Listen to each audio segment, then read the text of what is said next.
Assalamualaikum warahmatullahi wabarakatuh. Perkenalkan, nama saya Balkis Azizah. Di sini saya mewakili rekan-rekan kelompok saya akan menjelaskan sedikit tentang kinerja proyek dengan metode earned value untuk memenuhi tugas perencanaan dan pengendalian proyek Teknik Sipil Universitas Lambung Mangkurat. Dalam penjelasan kali ini, kami akan mengangkat 4 pokok bahasan. Yang pertama, konsep nilai hasil atau earned value method. Kemudian yang kedua ada indikator earned value. Yang ketiga ada penilaian kinerja proyek dengan konsep earned value. Dan yang terakhir, contoh analisa kinerja proyek dengan konsep earned value.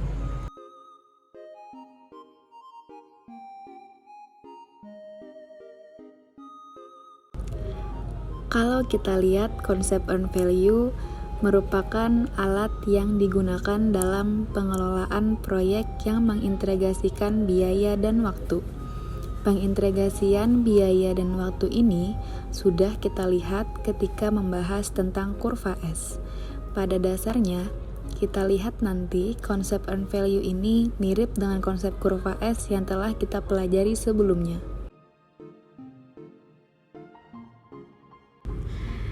Di dalam konsep earned value menyajikan 3 dimensi, yaitu rencana penyelesaian fisik dari proyek yang direncanakan, kemudian ada biaya aktual yang telah dikeluarkan serta progres yang didapatkan dari biaya yang sudah dikeluarkan atau yang biasa disebut earned value. Dengan ketiga dimensi ini, maka kinerja biaya dan waktu bisa dihitung. Dengan metode earned value ini, kita bisa menghitung varian dari biaya dan waktu. Artinya, kita dapat menghitung perbedaan waktu dan biaya dari pelaksanaan dengan yang telah direncanakan. Pada dasarnya, metode ini merupakan alat kontrol dalam manajemen proyek, di mana kita membandingkan pelaksanaan dengan rencana. Dengan konsep ini juga, kita dapat memperkirakan berapa waktu total proyek dan juga biaya akhir proyek dengan kinerja proyek yang telah terlaksana.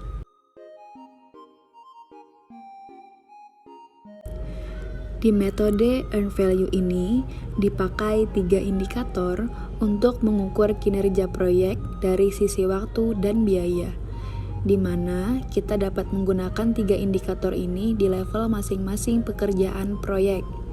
Indikator pertama yaitu disebut dengan BCWS atau Budgeted Cost for Work Scheduled, atau di sebagian literatur disebut sebagai PENT value.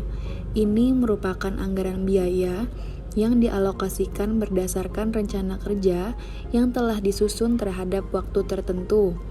Indikator kedua kita sebut sebagai ACWP atau Actual Cost for Work Performed, yaitu biaya aktual yang dikeluarkan untuk menyelesaikan pekerjaan dalam periode tertentu. Yang terakhir yaitu BCWP atau Budgeted Cost for Work Performed, atau yang disebut earned value sendiri adalah nilai yang diterima dari penyelesaian pekerjaan selama periode waktu tertentu.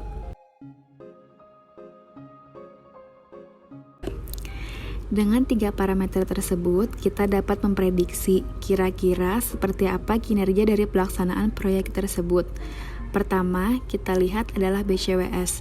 BCWS ini bisa dianggap sebagai kurva S rencana. Kemudian, pada periode tertentu, kita mengadakan evaluasi. Contoh pada grafik ini ada pada minggu ke-6. Ini adalah progres sampai minggu ke-6. Grafik ini yang kita sebut sebagai BCWP atau pekerjaan yang telah dilaksanakan.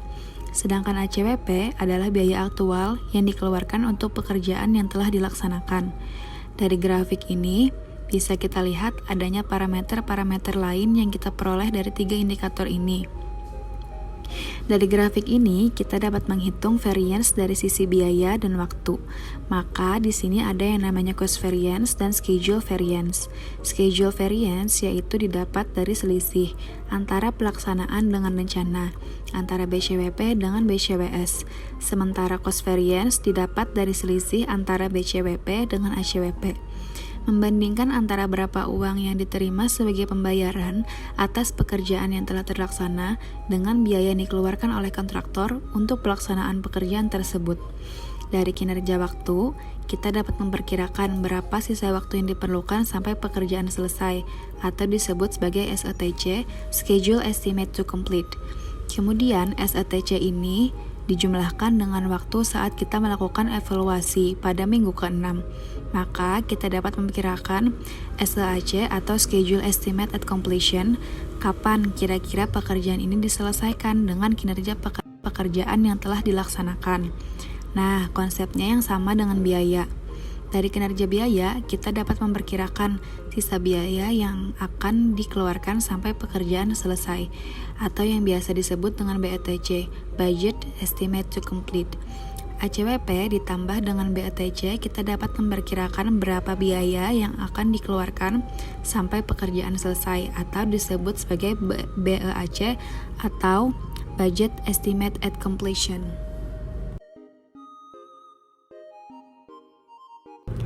Seperti tadi, kita dapat menghitung cost variance dengan mengurangkan BCWP dengan ACWP atau earned value dikurang actual cost.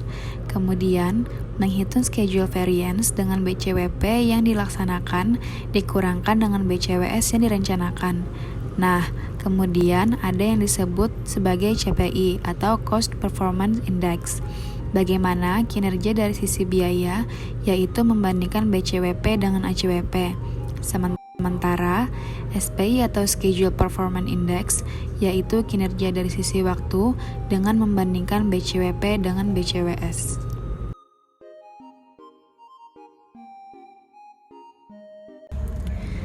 Lalu, kita juga bisa memperkirakan dari sisi biaya. Kita mengenal BETC, Budget Estimate to Complete, dan Budget Estimate at Completion atau BEAC. BETC didapat dari BEAC dikurangkan BCWP dibagi dengan CPI. Ini adalah perkiraan sisa biaya yang dikeluarkan hingga pekerjaan selesai.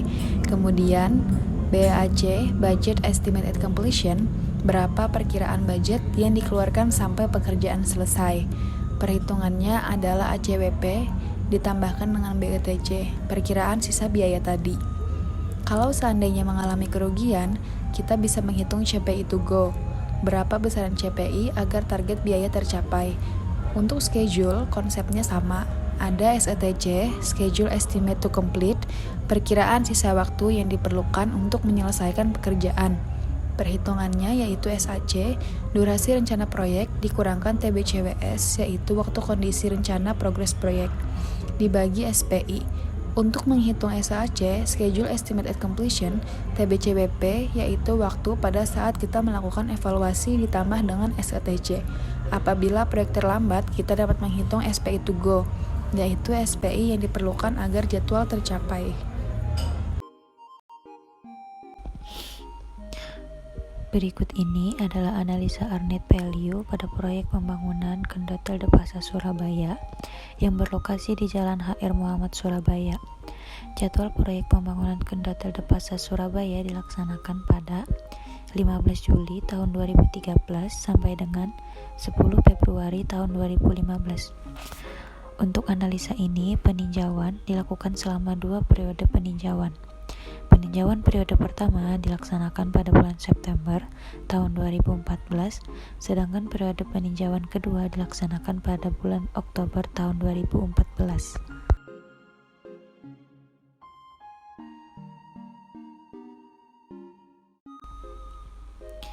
Planned value dapat dihitung dengan mengalihkan persentase kumulatif progres rencana tiap minggunya yang didapat dari grafik kurva S dengan nilai budget at completion atau BAC, yaitu nilai keseluruhan kontrak setelah dikurangi pajak penambahan nilai atau PPN yang didapat dari rekapitulasi rencana anggaran biaya atau RAB.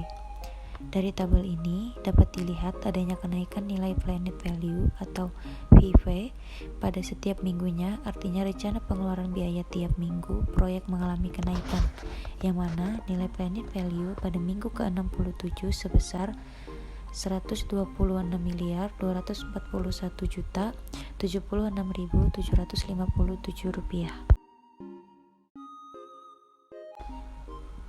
Selanjutnya ada earned value atau EV yang dapat dihitung dengan cara mengalihkan presentasi kumulatif progres realisasi yang merupakan kumulatif presentasi proyek yang telah dicapai dalam 1 minggu dengan jumlah rencana anggaran biaya pada suatu pekerjaan atau BAC. Dari tabel dapat dilihat adanya kenaikan nilai earned value atau EV pada setiap minggunya. Artinya, rencana pengeluaran biaya tiap minggu proyek mengalami kenaikan. Berikutnya ada actual cost atau AC, yaitu biaya aktual yang dikeluarkan untuk menyelesaikan pekerjaan selama periode tertentu. Actual cost terdiri dari biaya langsung dan biaya tidak langsung. Biaya langsung terdiri dari biaya material, biaya upah, dan biaya alat. Biaya langsung diperoleh dengan cara menjumlahkan biaya material, upah, dan alat sampai dengan minggu peninjauan. Tabel berikut ini memperlihatkan rekapitulasi hasil perhitungan biaya langsung pada minggu ke-60 sampai dengan minggu ke-67. Data biaya tidak langsung diperoleh dari bagian keuangan proyek. Tabel berikut ini memperlihatkan rekapitulasi hasil perhitungan biaya tidak langsung sampai dengan minggu ke-67. Tabel 5 memperlihatkan rekapitulasi hasil perhitungan actual cost minggu ke-60 sampai dengan minggu ke-67. Dari tabel dapat dilihat adanya kenaikan nilai actual cost pada setiap minggunya. Artinya pengeluaran biaya tiap minggu proyek mengalami kenaikan. Selanjutnya ada cost variance atau CP. Nilai positif cost variance menunjukkan biaya yang dikeluarkan lebih rendah dari anggaran rencana. Pada minggu ke-67, nilai cost variance sebesar Rp31.584.685.433. Dan berikut tabel yang memperlihatkan rekapitulasi hasil perhitungan cost variance minggu ke-60 sampai dengan minggu ke-67. Selanjutnya ada schedule variance. Nilai negatif pada schedule variance menunjukkan waktu pelaksanaan proyek lebih lambat dari perencanaan awal. Untuk perhitungan schedule variance pada minggu ke-67 didapat nilai sebesar minus Rp20.442.986.811. Tabel berikut ini memperlihatkan rekapitulasi hasil perhitungan schedule variance minggu ke-60 sampai dengan minggu ke-67. Berikutnya ada Schedule Performance Index atau SPI pada minggu ke-63 yang didapat sebesar 0,838. Nilai SPI kurang dari 1 menunjukkan bahwa waktu pelaksanaan terlambat dari jadwal yang direncanakan. Untuk perhitungan minggu selanjutnya dapat dilakukan dengan cara yang sama seperti perhitungan di atas. Selanjutnya, Cost Performance Index pada minggu ke-67 sebesar Rp1,424. Nilai CPI lebih besar dari 1 menunjukkan pengeluaran lebih kecil dari anggaran. Untuk perhitungan minggu selanjutnya dapat dilakukan dengan cara yang sama seperti perhitungan di atas.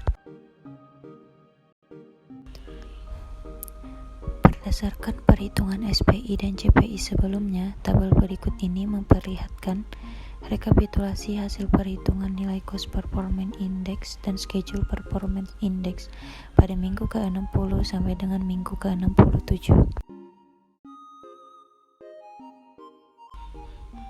Perkiraan biaya pekerjaan tersisa, perhitungan estimate to complete atau ETC minggu ke-67 dengan nilai progres lebih besar dari 50% sebesar Rp29.124.569.975. Perkiraan biaya total pada akhir proyek, perhitungan estimate at complete atau EAC minggu ke-67 sebesar Rp103.474.974.488.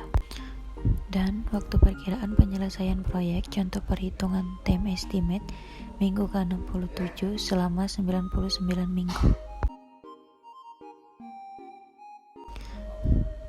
Tabel berikut ini memperlihatkan rekapitulasi hasil perhitungan estimate to complete, estimate at complete, dan time estimate minggu ke-60 sampai dengan minggu ke-67. Jadi, kesimpulannya, indeks kinerja jadwal proyek atau SPI pada peninjauan minggu ke-67 sebesar 0,838 menunjukkan bahwa proyek mengalami keterlambatan. Indeks kinerja biaya proyek atau CPI sebesar 1,424 menunjukkan biaya realisasi proyek lebih kecil dari yang direncanakan. Apabila kondisi seperti pada kesimpulan pertama berlanjut sampai dengan proyek selesai, maka estimasi waktu dan biaya menyelesaikan proyek adalah 99 minggu dengan biaya Rp103.474.488. Hasil tersebut menunjukkan proyek terlambat 16 minggu dari 83 minggu yang direncanakan. Sekian dan terima kasih.